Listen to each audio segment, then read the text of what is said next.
సింగారి వల్లయ్య మా వజ్రపుత్ర మండలంలో మంచినీరు పథకాన్ని ఇబ్బంది రోజుల్లో ఉన్న 30 సంవత్సరాల గతంలో ఇప్పుడు ఈ 5 సంవత్సరాల్లో 2019 వచ్చింది. వైఎస్ జగన్మోహన్ రెడ్డి గారు మాకు దీపం పెట్టారు.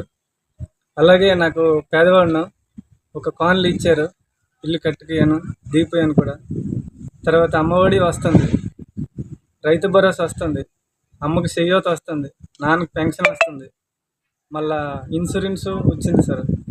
కిడ్నీ హాస్పిటల్ అయితే ఇంతకు ముందు లేదు, ఇప్పుడు 2019 జగనన్న మొన్న వచ్చాక మన మంత్రి శ్రీధర్ అప్పర్రాజు గారు కిడ్నీ హాస్పిటల్ ఆధ్వర్యంలో కట్టించారు.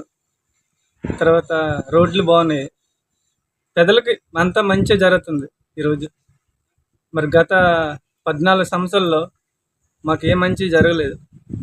ఇప్పుడు మాకు